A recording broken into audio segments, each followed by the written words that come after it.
Hai semua, hari ini kita nak borak pasal satu benda yang sangat-sangat penting yang jadi macam tiang seri negara kita. Apa dia? Kedaulatan. Dan kita akan lihat khas dalam konteks Malaysia. Okey, ini plan tindakan kita. Mula-mula, kita akan pecahkan dulu apa sebenarnya maksud kedaulatan ni. Lepas tu, kita dengar sikit apa kata orang-orang bijak pandai zaman dulu pasal ni. Kemudian, kita akan kenal dengan 4 wajah kedaulatan yang berbeza sebelum kita selami kisah unik Malaysia sendiri. Akhir sekali, kita akan jawab soalan paling penting. Kenapa semua ini penting untuk kita? Dah sedia? Jom kita mulakan. Jom, kita mulakan dengan soalan ni. Kita kan selalu dengar perkataan kedaulatan ni dalam berita, dalam ucapan, memang selalu keluar. Tapi, cuba kita jujur dengan diri sendiri. Pernah tak kita berhenti sekejap dan betul-betul fikir apa sebenarnya maksud di sebalik perkataan yang bunyinya power sangat ni? Okey, jom kita rungkai sama-sama. Kita mulakan dengan definisinya yang paling asas. Dalam bahasa yang mudah, kedaulatan ni ibarat kapten untuk sebuah kapal yang bernama negara. Ia adalah kuasa paling tinggi yang membolehkan kita pegang steering sendiri, tentukan haluan kita tanpa perlu ada orang luar datang dan ajar kita apa nak buat. Inilah idea utamanya yang kita kena faham. Dan yang menariknya, idea tentang kuasa tertinggi ni bukanlah eksklusif untuk kita. Ia ada di mana-mana. Dalam bahasa Yunani, ada superenus yang bermaksud yang tertinggi. Dalam bahasa Arab, ada daulah. Dan dalam bahasa kita sendiri, tentulah daulat. Nampak tak? Walaupun sebutannya berbeza, maksudnya tetap sama. Kekuasaan yang paling agung. Konsep ni bukan baru muncul semalam tau. Ia dah dibahaskan dan dibentuk oleh ramai pemikir-pemikir hebat sepanjang sejarah.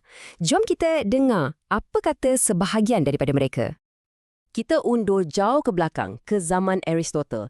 Dia kata betul, kedaulatan tu kuasa tertinggi. Tapi ada satu tapi yang besar. Kerajaan yang berkuasa tu pun kena patuh pada undang-undang.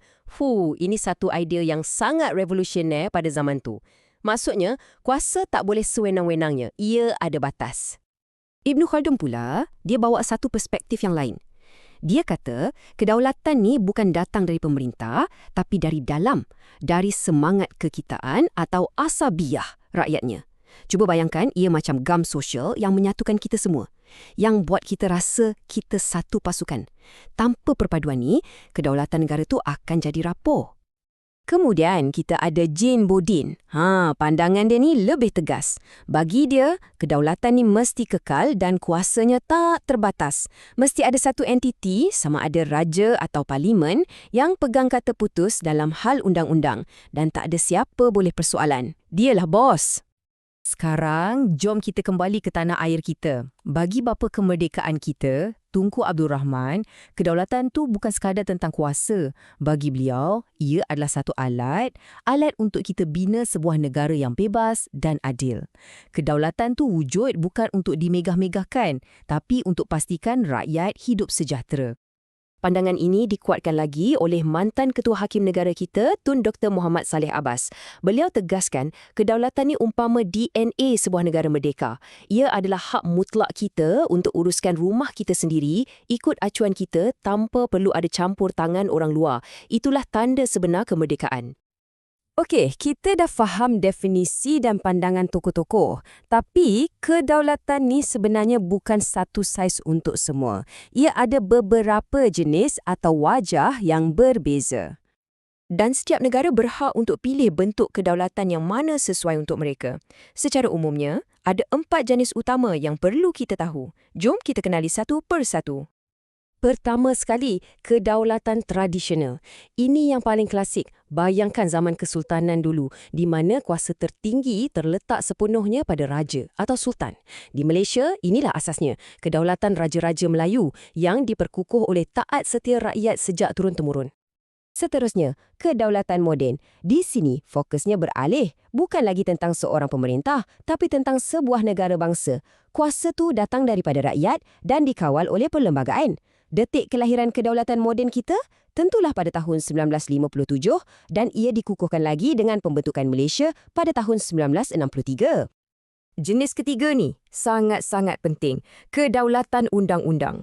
Konsepnya mudah tapi sangat mendalam. Undang-undang adalah raja.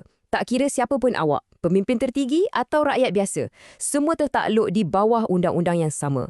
Inilah yang jamin keadilan dan keamanan dan sebab itulah ia prinsip keempat rukun negara kita. Akhir sekali, kedaulatan antarabangsa. Fikirkan ni macam pasport untuk sesebuah negara.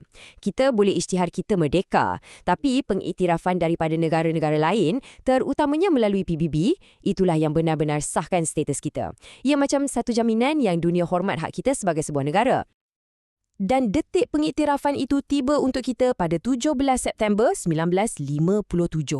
Bayangkan, tak sampai sebulan pun kita merdeka, kita dah diterima sebagai anggota PBB yang ke-82. Nombor 82 ni bukan sekadar nombor tau. Ia adalah cop rasmi yang memberitahu seluruh dunia Malaysia kini sebuah negara berdaulat di pentas global.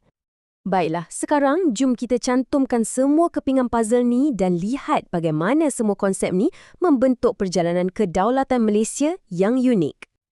Perjalanan ni bukannya pendek. Akarnya dah ada sejak zaman Kesultanan Melayu Melaka lagi, di mana konsep daulat raja tu dah wujud. Ia melalui fasa perjuangan dan akhirnya memuncak pada tahun 1957 dengan kemerdekaan Tanah Melayu. Itulah titik mula kedaulatan moden kita. Lepas tu, pada tahun 1963, ia berkembang lagi dengan pembentukan Malaysia. Keluarga kita jadi lebih besar di bawah satu panji kedaulatan. Jadi apa sebenarnya formula kedaulatan Malaysia? Ia bukan satu jenis saja, tapi satu adunan yang istimewa. Kita ambil warisan kedaulatan tradisional raja-raja kita gabungkan dengan kedaulatan moden melalui sistem demokrasi dan kemudian kita letak semuanya di bawah payung kedaulatan undang-undang. Inilah acuan kita yang tersendiri. Kita dah bincang banyak tentang apa dan bagaimana. Sekarang tiba masanya untuk soalan yang paling mustahak. Kenapa? Kenapa kedaulatan ini penting sangat untuk kita? Jadi, kenapa ia penting? Sebab ia adalah segalanya. Ia adalah perisai yang melindungi keselamatan negara kita. Ia adalah enjin yang memacu ekonomi dan kemakmuran rakyat. Dan ia adalah suara yang memberikan kita maruah dan rasa hormat di mata dunia. Tanpa kedaulatan, kita hilang kawalan ke atas semuanya. Sebagai penutup, saya nak tinggalkan anda semua dengan satu pemikiran. Kedaulatan ni bukan sekadar satu bab dalam buku sejarah yang kita baca dan lupa. Ia sesuatu yang hidup, yang perlu sentiasa dijaga. Jadi persoalannya, bagaimana kita sebagai warga negara biasa boleh mainkan peranan kita untuk melindungi dan mengukuhkannya untuk masa depan.